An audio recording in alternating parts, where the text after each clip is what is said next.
All right, so I've been asked a lot lately why I started my forestry mulching and land clearing company.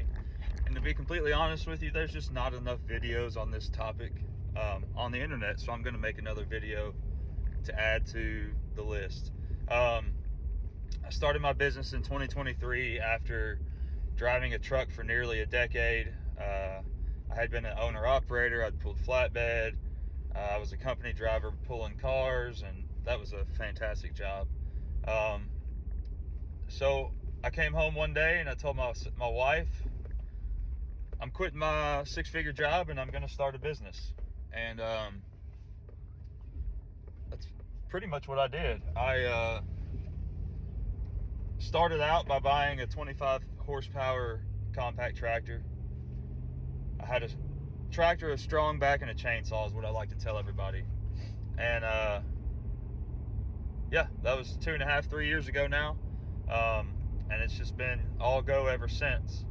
I did not fully quit my job when I had the tractor. I was working a part-time job locally. And after about 6 months of that, I bought another piece of machinery, my 8,000 pound Mini X, and then I quit my job and went to work. It has been a long, very long, hard road the past 2.5 or so years. I started this business with absolutely zero operating experience.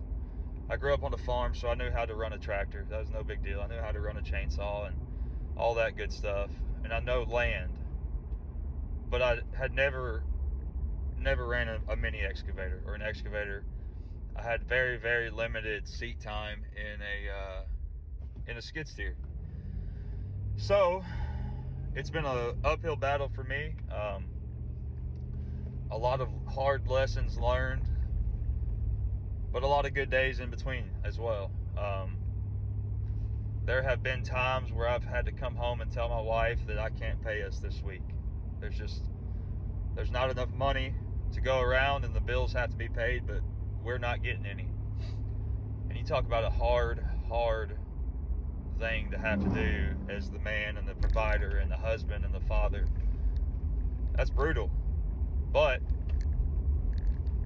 when you've got a dream and you believe in that dream, you're going to go through hard times to reach that dream. So here we are, fast forward 2.5 years later. I've got a gas F-250. This truck has it's been through the ringer, but it has been the best vehicle I've ever owned. It has never given up on me. Now I have a Dodge Ram 5500 that I bought used. I've got a 16K trailer and a 21K trailer, 12,000 pound Mini X with a brush cutter, 75 horsepower skid steer with a disc mulcher and all the other attachments you'll need. Man, it's been a ride. You're going to learn so many hard lessons along the way, even if you're experienced, because you have to learn business, you have to learn marketing, you have to learn how to talk to customers, how to bid your jobs, you have to learn which equipment to buy, which equipment not to buy, and you know, it's worth it though. It takes time. It takes a lot more time and effort than you could possibly imagine, but it's worth it. I've learned, like I said, many hard lessons along the way, and a couple of them were very expensive. I bought a very niche piece of equipment that was costing me $2,500 a month, and let's just say that for the majority of a year that I owned it, it sat in my shop and barely made any money. That was a very hard, very expensive lesson to learn. But you live and you learn, right? So if you're thinking about getting into the land clearing, the forestry mulching, the excavation and grading, and skid steer excavator work in general, you have to, like I said, even if you're experienced, there's going to be so much that you have to learn. I personally have fallen in love with the marketing aspect of this business, the Facebook marketing, the growing as part of my community. participating in your community is a major thing. Being known in your community as somebody that's going to go out of their way to help their community and, not ask anything in return, you'll get a return from it. But that takes time, just like anything else, to build that trust with those that support you. And then the Facebook marketing, the single best thing I've ever done. If you watch this entire video, this is the one thing I want you to take away from it. When you're starting an owner-operator ran business, you are your business. Your face is your business. And people need to see your face and need to hear your voice, need to kind of get to know you a little bit before you ever step foot on their property to give them a quote. Why do I say that? Well, because my business has grown since I started putting my face and my thoughts on the internet. I'm a fairly quiet and reserved person when it comes to being out in public, and I like to be at my house and be with my family and be alone. But putting my face on the internet has changed my business for the better. Whenever I step foot on the property to give somebody a quote now, they feel like they know me before they've ever even actually met me. And that's a leg up. As soon as I step foot on their property, if they have another guy coming for a quote, I have the upper hand. Guaranteed, without a doubt in my mind. And that's not because I'm cocky or big-headed. It's because I've seen the benefits of it in real life. It's been,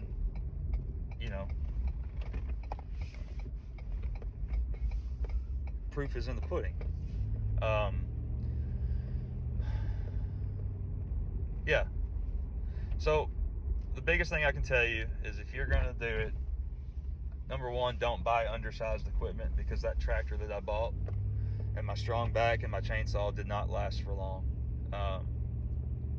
Very quickly outgrew that. I still have the tractor, and I probably will for quite a while yet, just because it's sentimental. But it's been beat to hell and back. I'll just put it that way. If you're gonna buy equipment and you think an 8,000 pound Mini X will do, no, just go ahead and get the 12, because 6 months from now you'll be wishing you had gotten the 18 or the 20,000 pound. If you're lucky and you're busy and you treat your business like a business, you'll be wishing that anyways. There's obviously risk to all of this, financial risk. How are you going to pay your bills risk? The hardest part about owning a business is not running the machinery. It's not talking to customers. It's not the maintenance or the breakdowns. The single hardest part of owning a business, service-based business like this, is finding work. Again, that goes back to putting your face on the internet. But I spent a lot of time and money marketing my business, and if you're not willing to put yourself out there and, again, become a part of your community and stand out from the crowd in a saturated market, you'll just be one of the other statistics of guys that go out and buy equipment, they get excited, and then 6 months later it's for sale on Facebook Marketplace. So if you've got any questions, drop them in the comments. I'd be happy to help anybody. I've got guys all over the country that have been doing this for 5, 10, 15, 30 years, and I ask them questions all the time. So somebody that's been doing it for about 3 years now, I remember day one still. I remember all the hard times that's between year 3 and day one. And I'd be happy to answer any questions, help anybody I can. Yeah, let's make the world a better place. Love you.